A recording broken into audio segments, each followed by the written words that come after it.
Hello everybody, so today we are back on beet harvest. So we're now in December. When we started beet, the first video we did was a couple of months back, and I think we got round, did get round twice around the field, did 2 loads, and then it rained. Since then we've been back, we have very nearly cleared the headland. I'll have a check. I think I'm not sure if it's once or twice more round I got to do on the headland, and then we're on the main field. Just got to take the fence down.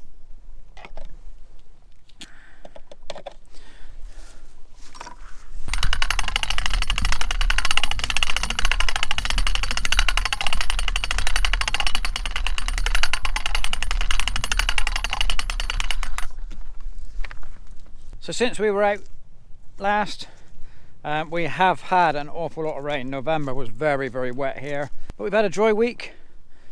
But 3 days or 4 days last week was foggy. We couldn't see anything, and that was when we did the rolling of the wheat. So you've seen that video. I think I said in there how foggy it was. Anyway, we do seem to have quite a lot of green in the stubble. Whether that's no, it's all right. It's just the topped off bits have still got a little bit of life in them. So I thought we'd missed a minute. I thought we'd missed hundreds of beet, but we haven't. It's just the bits still growing. Anyway, we've not had any frost yet, but it's coming. It is going to be probably, time you watch this video, so I'm filming this on Monday, hopefully coming out Sunday. Time you watch this, we will have had a lot of frost if they got the weather guessers have got it right. So I'm just checking. We've got 2 more rows here of the headland, and then we're into the main work. So, but equally I've got 2 rows up the hedge that I ran over. If I come back the other way I can pick those 2 up. So I reckon it's 2 more laps around the field, and then we're into the main work. And considering the rain and the fog, it's actually pretty dry. It's not too bad. But I have to say, this did worry me. Seeing all these, that's a bolter. But seeing all these little stumpy bits growing, but it's nothing to worry about. That is all topped beet. So it's not as bad as it looks, and I have to say, it does look pretty bad. Never seen them grow before.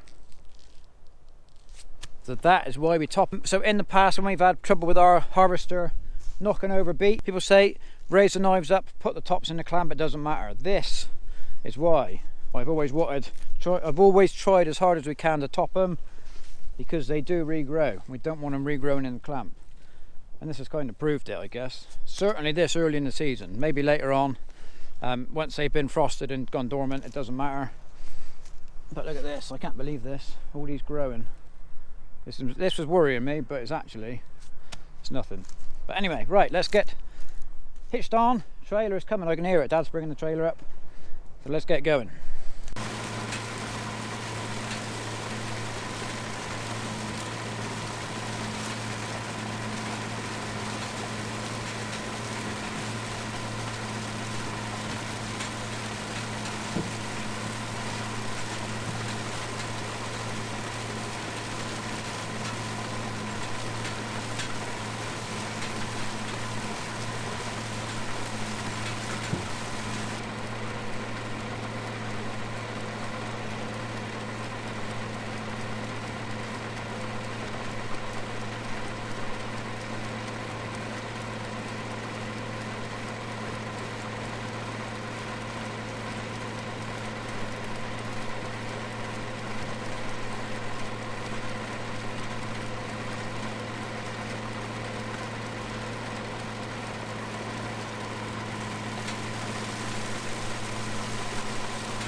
Right, so we're making pretty good progress now.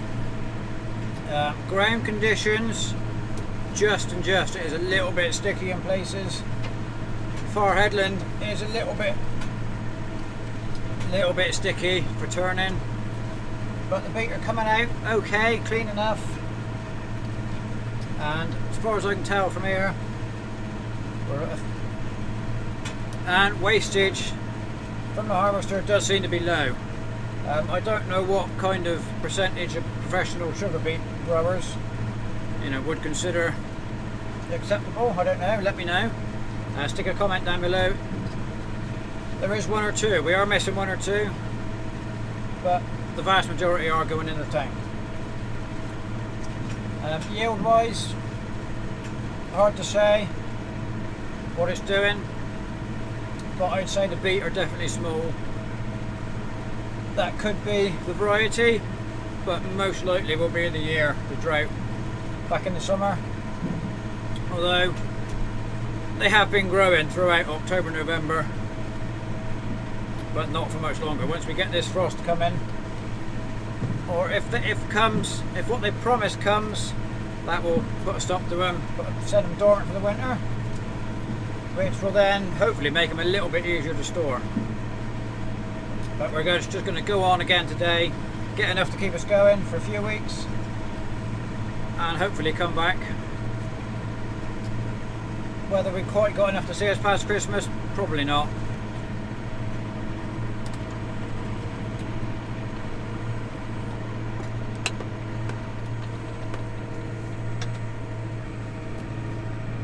Weed control does seem to be good. I was quite disappointed back in the summer.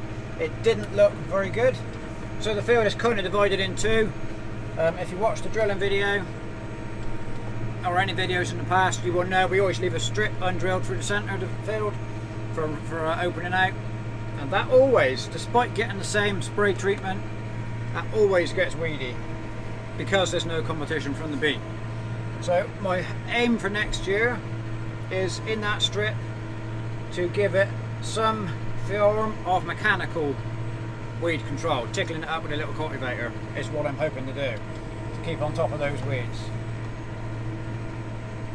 I was hoping to do it this year, but it just didn't work out. Couldn't get to it. But next year we're going to make more effort to run up through just a couple of times in the summer through that strip and just mechanically knock them weeds over.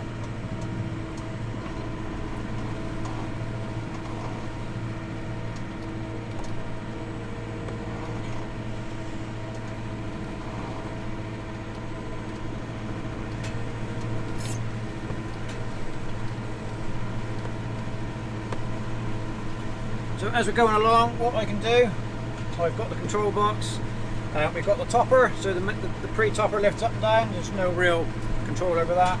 Up and down is all it gets, and as it lifts up it does cut the oil flow and stops it turning while it's raised. Then I've got the middle switch, does the wheels, the lifting wheels up and down, and there is also an automatic depth function on that. Today it's a little bit too wet to use that. I'm keeping it raised mechanically, or setting the height manually then I'll say. And then the final one, which I'm using all the time, is the steering. It gives us a few inches either way on the ram on the drawbar. And there is also an automatic steering mode on this machine that is sensed from the same fingers as the automatic depth mode. I find when we're harvesting late in the season, February, March time, when the leaves have died off in the frost and there's a lot less leaf on the plant, the automatic steering does work quite well. But this time of year the leaves hang up on it too much and just gives it false readings and just generally messes with the sensing on it, so I don't use it. And keep the tractor as straight as we can, and then just do the little bit side by side on the drawbar, and that's all there is to it really. It's just a lot of spending a day looking backwards, that's all it is. And then at the end of the row we pick the topper up, pick the lifting wheels up, PTO out of gear to turn.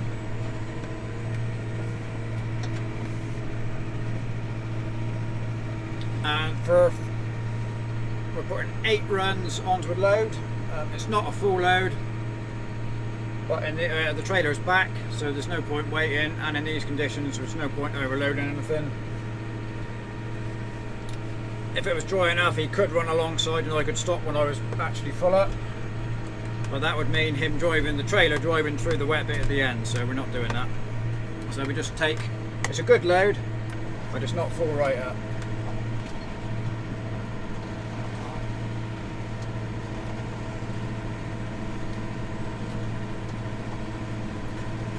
And that's it, we just go up and down all day, which is what we want. It's a good day when it's boring, when nothing goes wrong, you don't get out, you don't get blocked up. That's what we need.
So this is what we've covered. Like I was saying about the level of loss, there is a few. This is poor driving, it's been cut in half.